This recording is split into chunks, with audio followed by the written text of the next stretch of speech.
I am here with Vance Major of Melbourne fame. That's one of the Star Trek fan films that he works on. But one of the interesting things, and the reason that I'm interviewing him again, because I interviewed you just a couple of months ago in April, is that since then, since Melbourne came out in March, you've released not one, not two, not three, but 4 additional fan film vignettes in the span of about 2.5 weeks. Let me just, for everybody, let you know what these are. You released First Duty on the 17th of June. That was a vignette for Melbourne using those same characters. And then, let's see, you then released Dark Glimmer on the 26th of June. And finally, you did Resistance. That was called, yes, Resistance on July 4th, Independence Day. How about that? And also, you who are sort of the Where's Waldo of Star Trek fan films were in the very recent Valiant, Starship Valiant fan film release of The Ties That Bind. That came out on, I think, June 21st. Is that right? Sounds about right. Like dates, I'm always bad with it. Yeah, they're all around the same time. So yeah.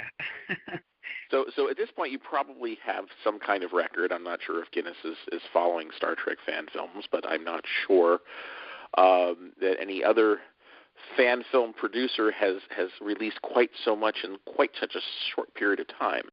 So I guess my first question to you, Vance, is why so much so quickly?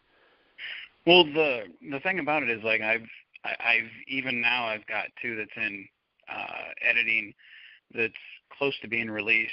I've got one that's also 99% edited.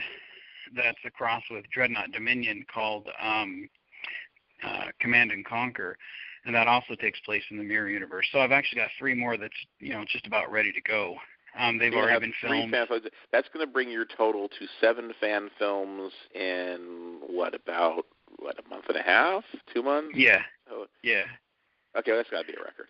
But I'm probably going to space those ones out because it's one of those things where it's like once you're out, it's like, what then, and in September we're going to be going to film more stuff. So, it's like we have more stuff coming on the horizon because it's, just too much fun not to go back and, just tell different stories and just have fun. But yeah, it's, I really wanted to tell the stories and put them out in a quick amount of time. Like First Duty, we wanted to put out for, the people who hadn't seen Melbourne Part 2, the Stormfront Part 2, the first film for Melbourne. Has there been a Stormfront Part 2 yet? We have that filmed. We're waiting on the CGI stuff. So because we were waiting on that, we wanted to film something that really wouldn't take a lot of time and something that would just kind of, quench the thirst of people that were wanting a little bit more Melbourne stuff. So when I figured out which actors were available and could drive to the studio, it's like you use what you have. So we crafted a story. And plus, not a lot of people know this, but about 1.5 years ago was when we got the briefing room funded for Starbase Studios. And Jeremy and I, my partner on Melbourne, we were huge in getting that funded with advertising, and we were actually the ones that ran the GoFundMe on that. So when they finally got it built, like I kind of got a little territorial, like, oh man, I want to be the first one to release something in this. So we crafted a story, Jeremy and I did, which kind of told the backstory between one of our characters, a younger character, and the captain. And so we told it in the briefing room so that we could, be the first one to kind of get something out in that room. And then the other stories, we could have sat on them, but, to me, I like sharing stuff with my friends and getting them out as kind of soon as I can, because it's like, why wait? So, yeah, that's kind of it. Why wait, so. That's good. That's good a reason. Now, let me ask a question, because I should mention, folks, that yes, almost everything that Vance does is at Starbase Studios, which was previously in Oklahoma City. and it is now in Harrison, Arkansas. Is that correct? Yes. Yes, it is. So some of your stuff you filmed while still in Oklahoma City, correct? Yeah, V'ger for Men was actually shot when we shot Melbourne, Stormfront Part 1. Because that's one of those things where it's like we wanted to wait to the perfect time to release it. And I'm all about timing. Like we had the very first V'ger for Women. We released that on, I think it was Valentine's Day when we released that. And then this one, I believe, was released on, I think, Father's Day, I think it was. But, like, to me, timing is everything. Just like with Resistance, a story of Wolf 359, people trying to escape the Borg. It's like I released that on the 4th of July because I thought, if anything, speaks to independence and, if anything is resistance, like that's Independence Day right there, And to me, I thought, there's a little bit of symbology there. So, timing to me is everything, So we were sitting on V'ger for Men for the perfect time because it's like you could release it any time, but when's a good time for this? And, we thought, Father's Day would kind of be a good time for this. So, again, timing. Most people don't want to sit on something. And me, I've got footage. I've got footage that I could release right now if I wanted of stuff. But again, it's like when the time is right, go ahead and release it. And that's a lot of people just aren't patient. They want to be the one-hit wonder, or they want to be the, hey, click on this for as many likes. For me, I'll take 100 pictures and I'll post one a day instead of posting the 100 pictures and trying to get as many likes in that one day. It's like do a slow burn, make people curious, like, oh, man, what is this? Oh, man, I want to see more. I've got to see more, and then when they really, really, really want it, go ahead and release it, So, and that's kind of what I tried to do with these fan films that I've done. Each one telling a different story, but, a lot of people, probably saw almost every clip, in the screenshots that I put out. But when the movies came out themselves, especially Dark Glimmer and Resistance, like they were really positively received, even though they had already seen pretty much all of the screenshots, because they're not very long episodes. But for someone who gets like a 15-minute break, dude, these things are great to watch. And some people don't get that. They kind of criticize, well, why aren't these longer? Well, not everybody has an hour to watch a fan film. So in terms of what you filmed where, you filmed Stormfront Part 1, and I'm guessing the Stormfront Part 2 that we haven't seen yet, those were filmed in Oklahoma City. Yes, V'ger for they were. Men and V'ger for Women were both filmed in Oklahoma City. Yes. The Hunt was also filmed in Oklahoma City. Chain of Command was also filmed in Oklahoma City. Pen Pals 1 and 2 were filmed in Oklahoma City. I think that's pretty much, and then I didn't produce this, but I was in it. The Legacy, Starship Valiant Legacy, the special edition, I was in that, but that was also shot in Oklahoma City. So quite a bit was actually shot there. There's 2 other episodes of Valiant, so there's Crosses to Bear and Ties That Bind. Were those shot in Oklahoma City as well? Yes, they were. Okay. Yeah, All we right. shot them actually. Crosses to Bear, Ties That Bind was shot last May, so over a year ago, and we released that for SoonerCon to let them have an early release of it, and then we finally released it online. Michael decided to go ahead and release it online, let people see, hey, at least something's going on with it. Here you go. Because to sit on something, again, it's one of those things where it's like when you're sitting on something for so long, it's like, let's just go ahead and let them see it, and then we'll finish the rest of it, and that's kind of what he did there. And to me, it's like I never push Michael to say, you better let me see this, because it's like he's such a chill guy, This is Michael L. King, by the way, of Starship Valiant, their showrunner. But he's such a chill guy. And when he finally, he was cool enough to just release it. And he was like, you know what? Because at first it was only going to be like a limited time. And then he was like, let's just go ahead and leave it on. And I was so happy about that because I'm like, yes, because I love that whole mini episode or whatever you guys want to call it. Like, to me, it's like for such a limited budget, you get so much bang for your buck. There's so much pop in there, and I love it. I mean, I was sweating the whole time we were on set because I had the mentality, that Worf had when he was on Risa, when he's like, Starfleet uniforms are meant for comfort or whatever. And I thought the same thing, 'cause at the time I never got to wear my uniform. So the whole time we're filming, I wouldn't take it off. I was like, no, I'm wearing my Starfleet uniform. I don't care if I'm just taking pictures. I'm going to wear it. Dude, it was like 100 and some degrees in that studio, and I was about to pass out, and you couldn't have put water in me enough, but it was pretty hot. But yes, apparently, Oklahoma can get quite hot in the summer and quite freezing in the winter, and I heard some interesting stories about that. So Starbase Studios moved from Oklahoma City to Arkansas about the turn of the year, about, December to January or so. How long until the bridge was set up in the new location in Arkansas? Oh, it took them, I want to say, about maybe 2 months, maybe, because they had to shoot for Glenn Wolfe's, for the Federation Files. I forget the exact word of what it's called, the episode's called, Walking Bear something. I forget what it is exactly. Like, I always get confused with the names, and I hate mispronouncing it, so I'm not sure. But it's a new Federation Files film. But he wanted to get it set up for that. So it took them a little over 2 months, 3 months to get like everything all set up, and they actually added more than just the bridge. They had the bridge, they had the briefing room, they had the corridor, the transporter room, transporter room, sick bay, right? Is there? That's moved as well. So, but the briefing room was your baby. You wanted that briefing room, right?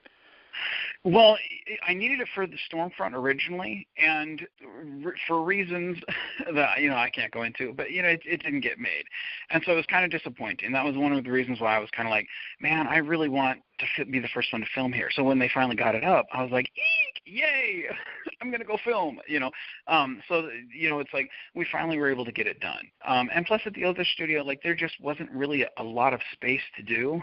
But we tried to get done what we could get done, and that's one of the things that not only the studio does, but fan films, is they try to overcome the obstacles that are put in front of them. They don't have a source of income or stable people donating all the time. It's like you have to make do with what you have, and people go and volunteer their time. So it just didn't get made for Melbourne, which is why when you watch Stormfront, like we have a hallway, and the hallway is actually the transporter room that, I told Scott Johnson, one of the guys at Starbase Studios, I was like, if you give me 3 wall flats, I can make my own hallway. He's like, no, it can't happen, man. I'm like, dude, trust me. He's like, oh, it can't happen, man. I'm like, dude, trust me. Well, we took out the stairs for the transporter, and we put the wall flats all the way back, and you then had a hallway that you could walk, around the corner, and so it gave the illusion of a hallway. So that's what we wanted originally for the briefing room, and captain's quarters and everything, but like again, we had to improvise on our, we had to improvise a lot to get done, for Stormfront. But here at the new studio, it's a little more, you've got a lot more to work with. It was nice to shoot in the briefing room. I actually had for the upcoming film Menard that I shot, I was actually able to shoot in the crew quarters. So there's more space in the new facility? Is that Yes. Yeah. Like how much more space? Is it like twice as big, 3 times as big, half again as big? What would you say? Oh, I don't know. I was I was so busy with trying to keep track of 5 films, I wasn't paying attention to anything outside of, all right, what's next? All right, let's go, guys. Let's go. So I'm not sure. It's probably about maybe twice the amount of space we had at the other one. So that's just my guess, though. But I barely know where I'm at half the time, so I could be wrong. So now you have a couple of extra sets you can film on, the captain's quarters, the briefing room. And you have a corridor now as well?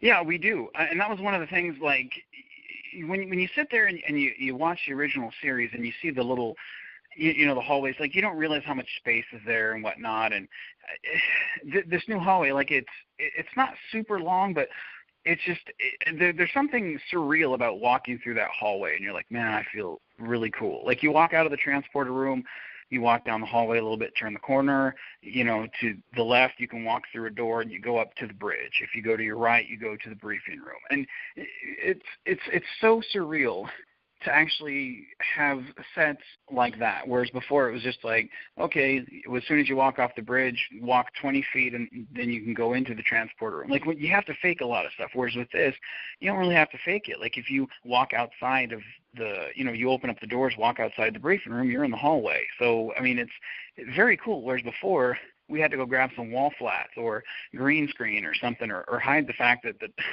there's nothing on the other side of the open door, So it's a lot nicer just to be able to see those new things. I was taken aback when I saw those new sets. It's very cool, and I geeked out when I was able to set up my crew quarters with personal items and whatnot. To me, it had a very Cage era feel to it, and I don't know. It's just, they have some really cool sets.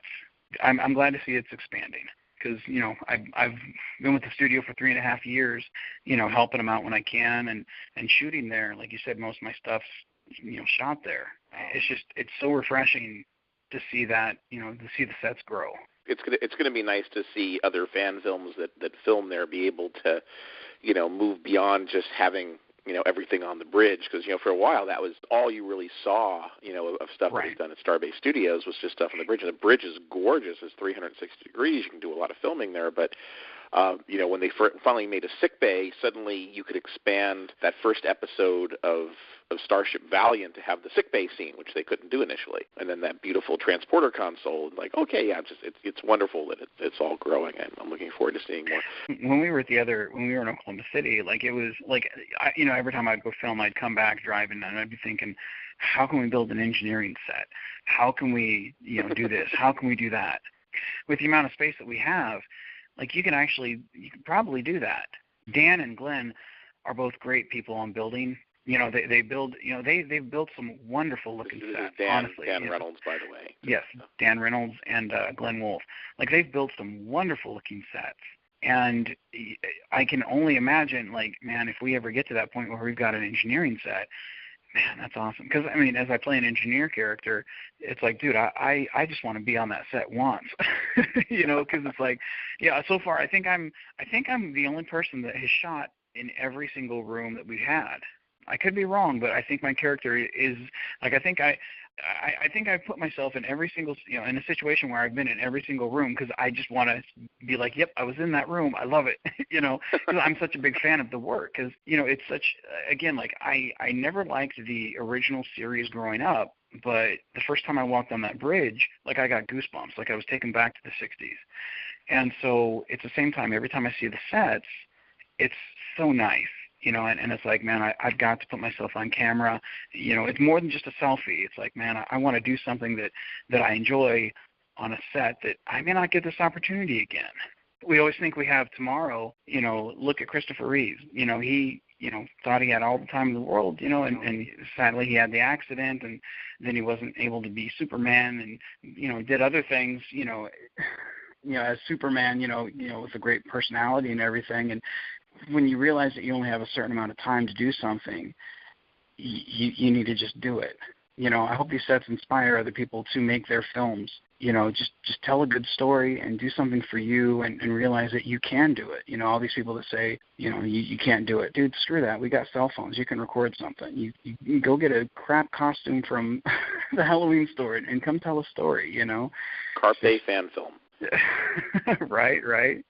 Well, actually, let me ask you, because that actually brings up a good point. Because, if anything, your fan films are, they're probably CBS and Paramount's dream of what a fan film could and should be, in that they really do look low budget. That being said, I enjoy watching them because you guys put your heart and soul into it. But right. Obviously, your uniforms aren't fitting perfectly. You see some wires on the floor, and you can see where the carpet ends, and little things like that. Are people noticing that, or are people ragging on you, or are they just like, hey, you guys did a good job here, I enjoyed watching it? What's been the response? Well, like, you're always going to have those people that are like, oh, you have fat actors in your show. It's like, well, yeah, I'm a fat guy. Like, it's not like it comes like some surprise. It's not like I wake up in the morning, I look in the mirror, I'm like, whoa, I gained 300 pounds. What? Where did this belly come from? It's one of those things where it's like, when you're on a time schedule, yeah, like when everyone that wants to point out the flaws of the film, first off, I've already seen the problems. I probably could point out more than you guys could, especially as an editor, as the producer. It's like we didn't have time to go back and do certain things. And with the equipment that we were working with, again, in a perfect world, we would have had a better camera. We would have had a monitor that we could have hooked it up to. We didn't have the cables to hook it up to the monitor we wanted to. It's like we didn't have the equipment that we thought we were going to have, so it wasn't a perfect world. So when I look at the situation, it's like, yeah, if I had, more time, I would have done it differently. I would have done it better. But the bottom line is, in one day, for less than $300, I made 5 films. So I can forgive a cord in the doorway. Those people that want to nitpick and say, well, this sucks because I can see a cord in the doorway, or your door opens slowly. So, well, then you missed the point of the story. If that one thing is going to deter you from watching my story, well, then I don't want you to watch it. I want you to enjoy it. I don't want you to sit there and hate because of just hating. It's like you can watch anything and hate on it. But, I mean, like people who have criticisms are like, hey, you could have done this. Well, you're absolutely right. But some people you just can't please. So why try? I made a product that I enjoyed. I make what I enjoyed, what I want to watch. I always thought it would be cool to show something that happened at Wolf 359. And that was Resistance. That was... Yeah. And for folks who haven't seen it yet, and I recommend, at this point, if you haven't watched them, you should go watch them, come back to the interview, but because they're, probably altogether no more than about, 15 minutes. Oh, yeah.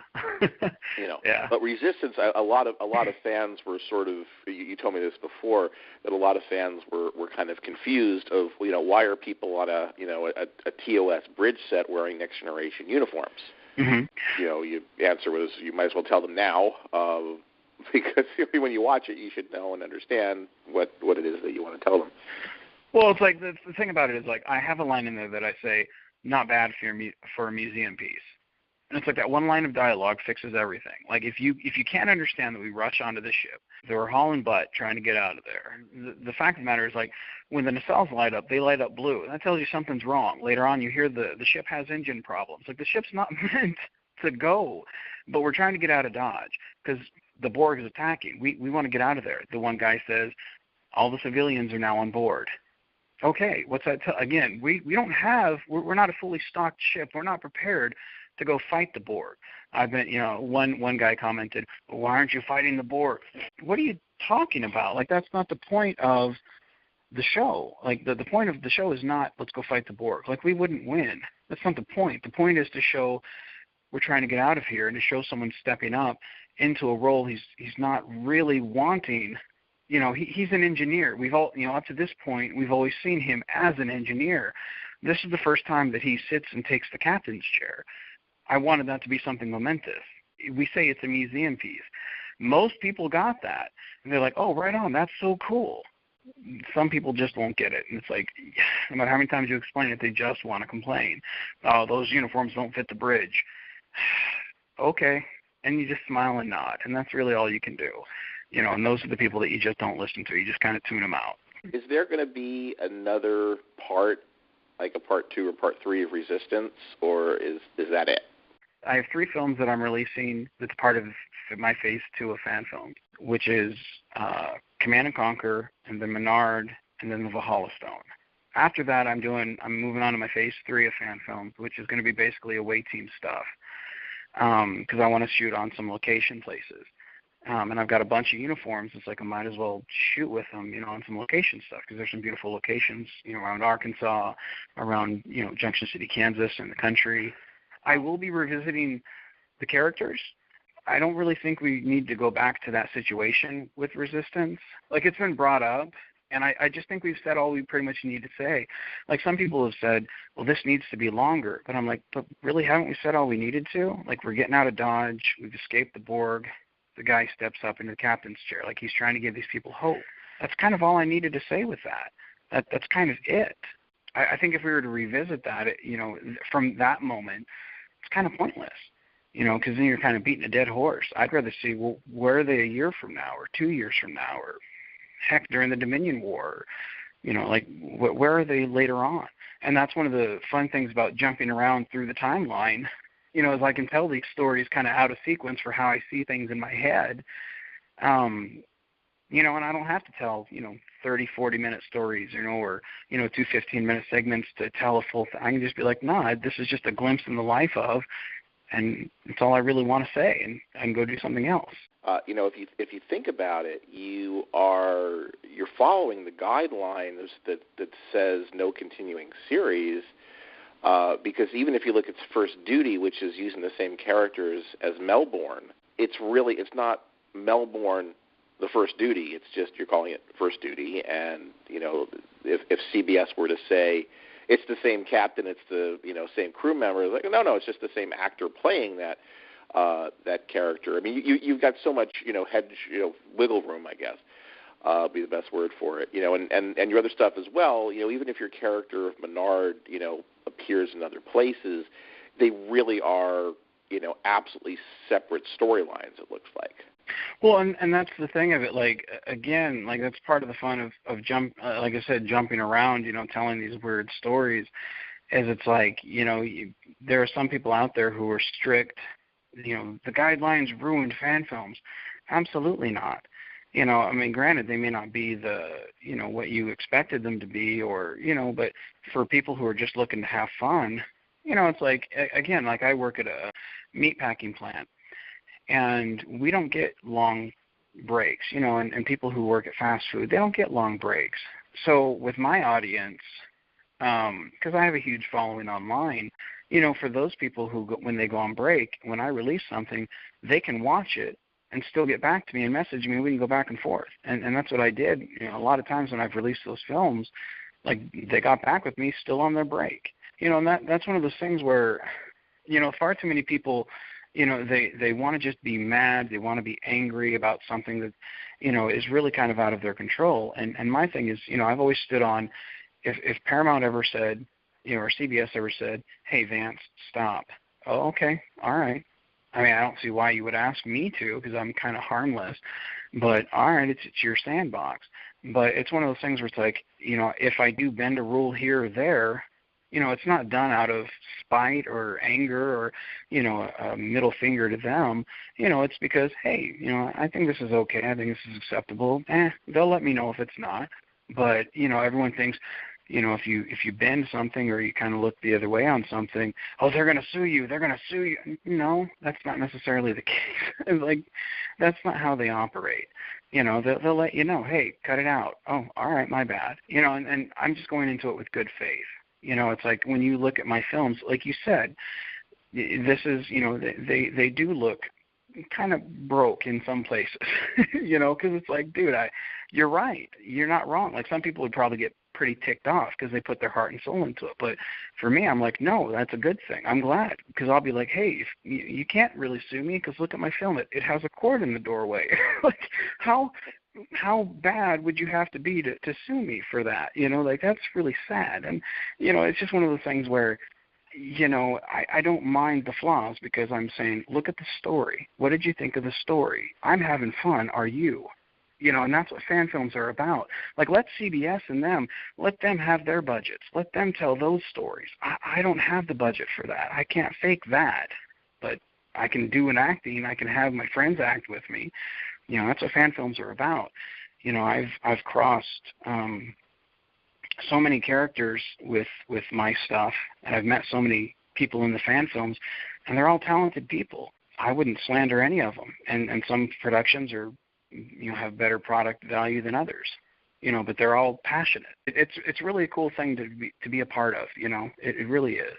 It's one of the reasons that I have Fan Films Actor to begin with is that, for people who do like and appreciate Star Trek fan films, they deserve some respect, and even the worst of the fan films that are out there took some effort to make. I mean, even if all you do is just put on a uniform and whip out a cell phone and just record a captain's log, that's more than you do if you're just sitting on the couch watching Star Trek. So,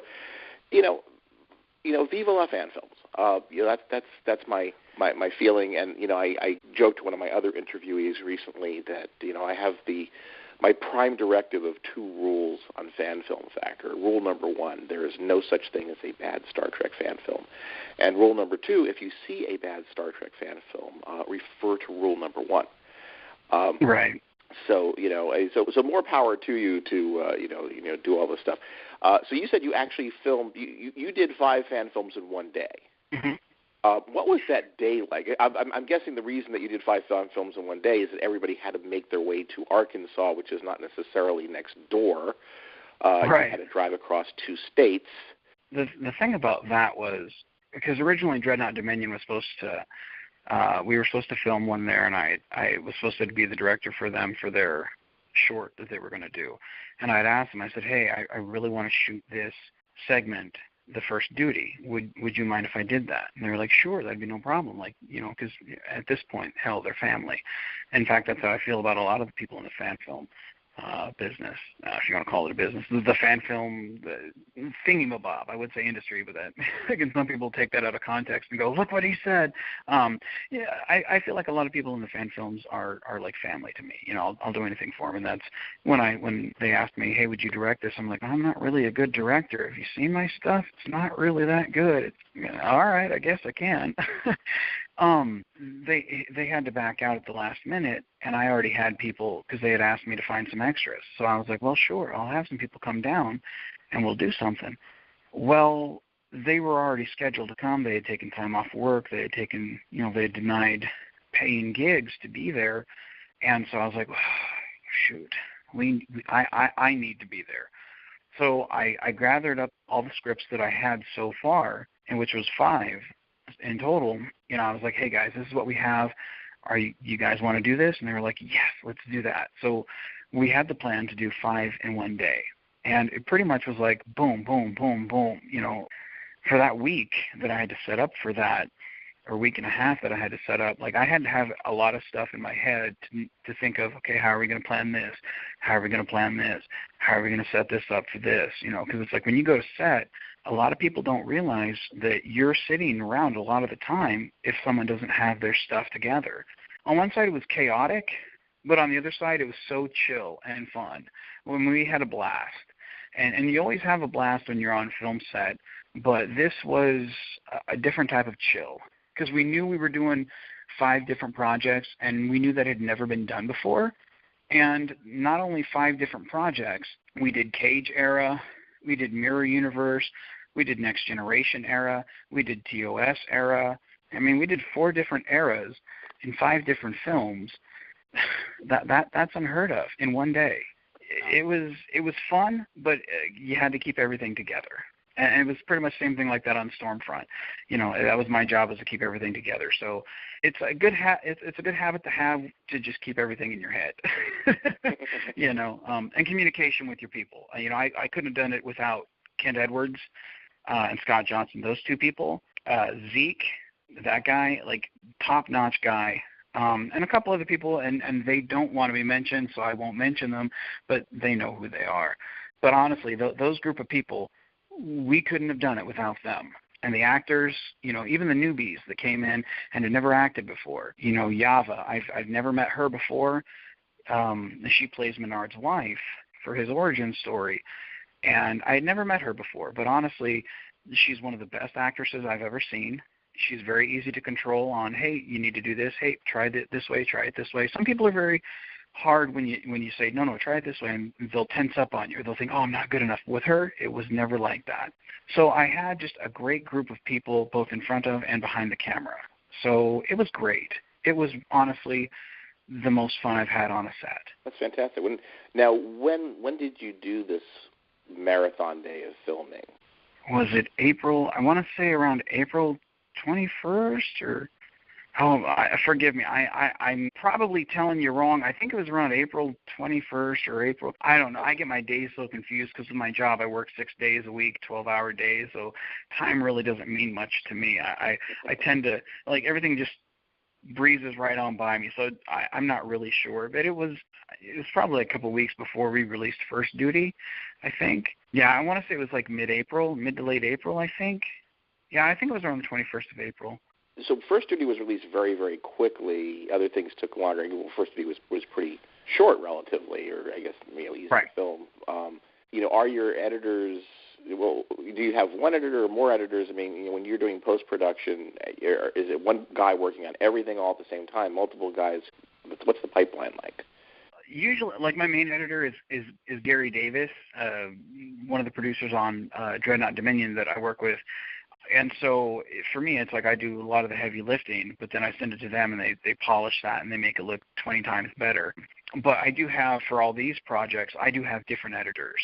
Like on this one, since I had so many projects, it's like I couldn't just pass it off to one person. Otherwise, one, it would take forever. And two, that's just a lot to put on one person. So it's like that's not realistic. But usually I just work with Gary Davis because I usually only have one project at a time, but with something like this, you need more than one person. Gary usually does like the green screen stuff that's behind, because like I shot a scene for Menard at a graveyard, and I told him, I said, hey, in the background, I would kind of like a cityscape. I'd kind of like something like the Seattle Tower in the background with some, something that looks like, skyscrapers in the background, if you could do that for me. And again, all this stuff is kind of Greek to me, so I don't know how it's all attained, but he was like, oh, yeah, it's easy to do. No problem, man. As long as the camera's not moving, I can do that, easy peasy. I'm like, oh, right on, man. And he sent it back to me today, and, man, I feel like I'm actually in the 23rd century. I'm like, oh, dude, that's so gorgeous. With the starships, I have a multitude of people. Joey from Lexington, I don't know if you've ever met him, but he's a nice guy.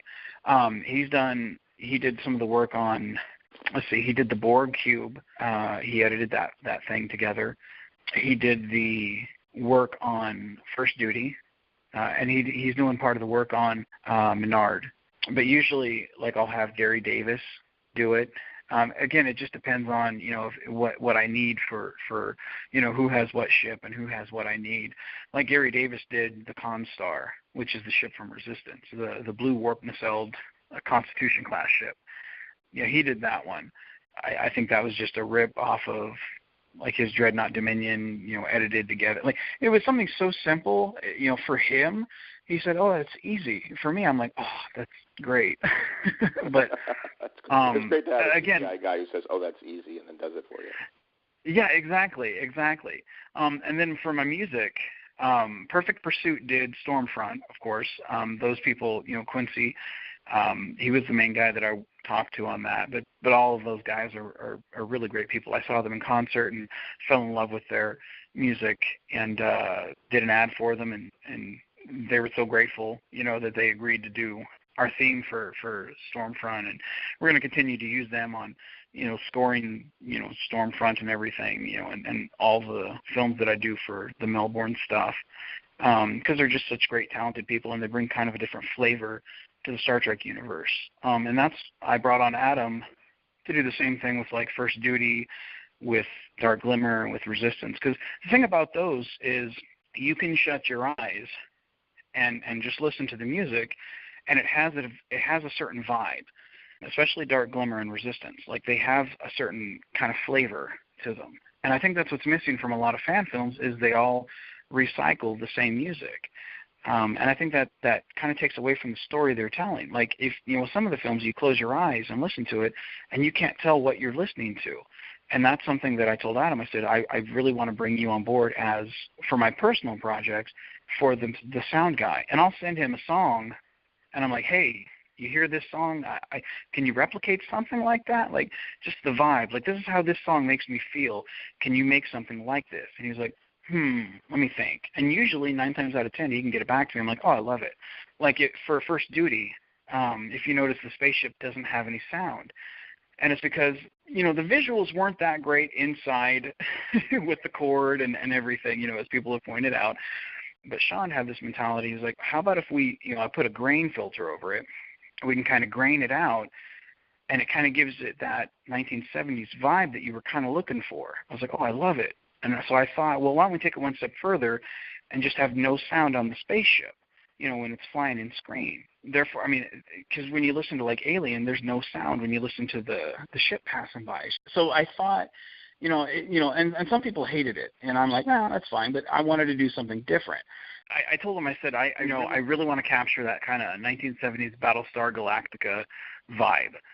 And so, like, I kind of feel like we did that. Like, not a rip-off or nothing, but I kind of feel like it has that kind of vibe to it, especially like when Cooper looks outside and sees the stars, like the stars kind of look cheesy because they kind of move a little bit. And I'm like, I love that, because it's like that just screams classic Battlestar Galactica.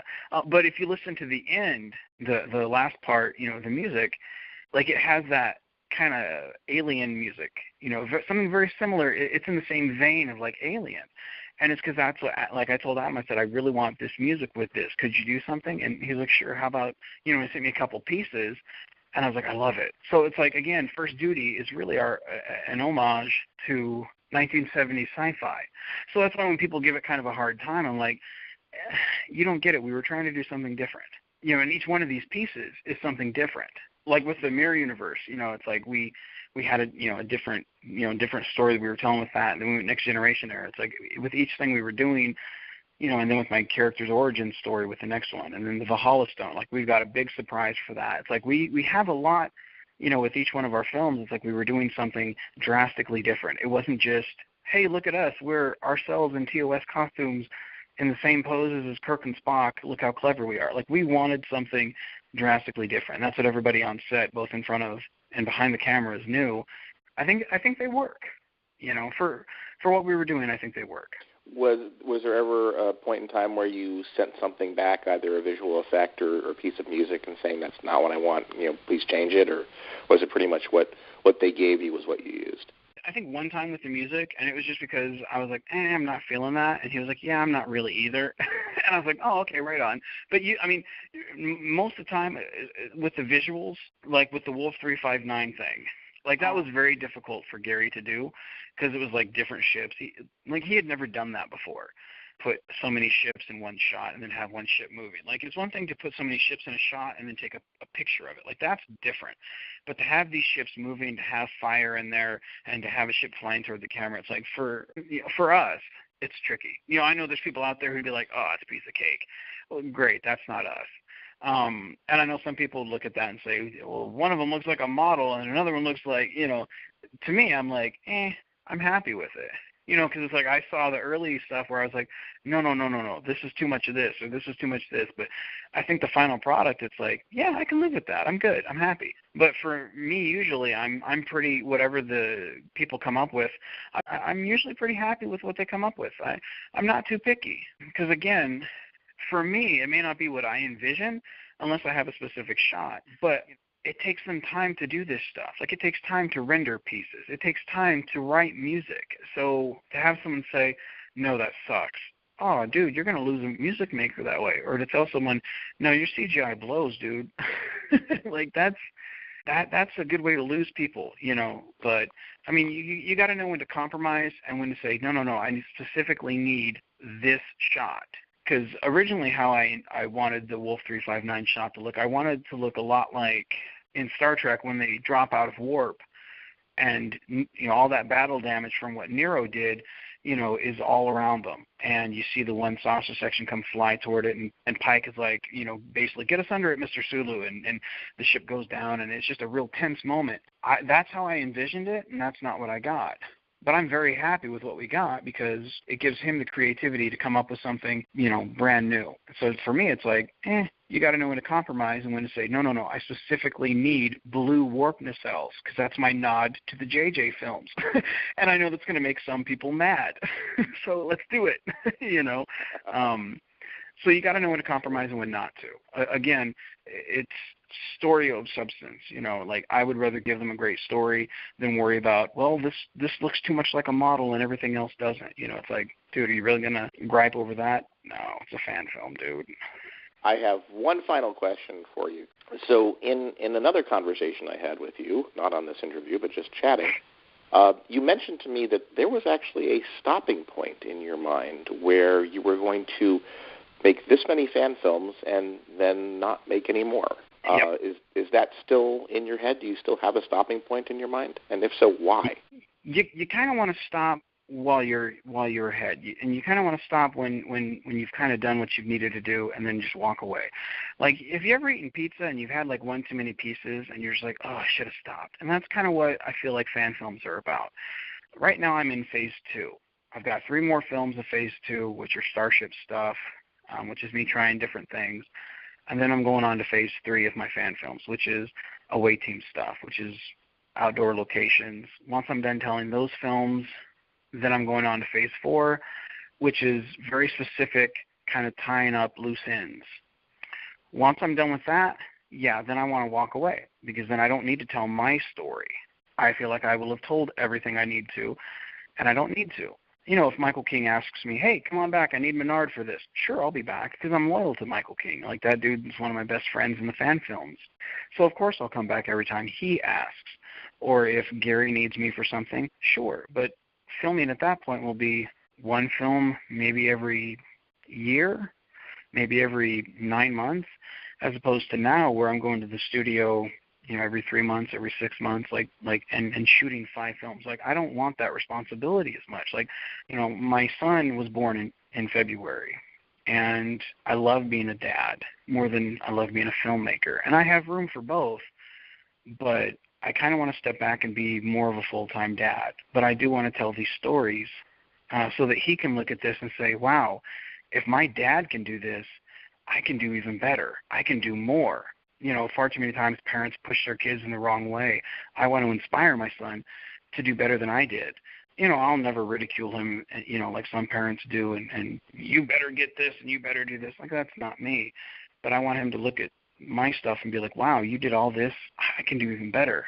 And like I said, I'll never fully walk away from fan films. You know, as long as Michael does them, I'll come back. But like I said, that's once a year as opposed to, you know, 10 films in the span of, 5 months? That's a lot of films to do. That's a lot to keep on my plate. I just don't got that in me. You know, it gets, you know, I'm losing my hair as it is. You know, it's like I don't want to lose any more, you know. So, but no, at that point, when I'm done with phase 4, like I will have told every story that I want to tell, and then I can walk away. So if I never go back to it, I can say, I did this for me, and I'm happy. Well, I appreciate the fact that you stayed long enough to make the fan films that you did and the ones that you are still going to, and I'm looking forward to seeing those when they happen. I'm sure that there'll be some more interviews coming in the future as you break more records for appearing in and producing the most fan films of any single human being on the planet. Well, I tell you, the thing with Stormfront, we had 6 in part 1, and 1 in part 2, but we had a total, if you put both of them together, we had 7 different fan films interact with our film. You know, most fan films are, look at me, you know, and they're trying to elbow the other one out of the way. For me, I want to be known as that guy helped elevate us, and he helped bring everybody together. In the Valhalla Stone, you know, I reached out to Lee Gartrell and was like, look, I would like to include your character from the Romulan Wars into my film. You know, that's someone who's established in his own little universe, but we've now included him in Starbase Studios. I did the same thing with Star Trek Antilles, I believe is how you pronounce it. You know, wonderful, you know, as you would call it, you know, spirit of what fan films are about, you know, little show. But I love that dude. Like that's a great show. That guy's a great guy. And I was like, hey, I have a part for you in Menard. Would you be interested in reading for it, you know, doing something? You know, and you know, he did.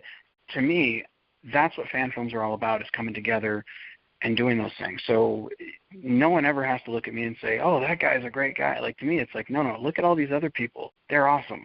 And I got to meet them. And that's a hell of an experience. All right. Well, you know, Vance, thank you very, very much for this interview.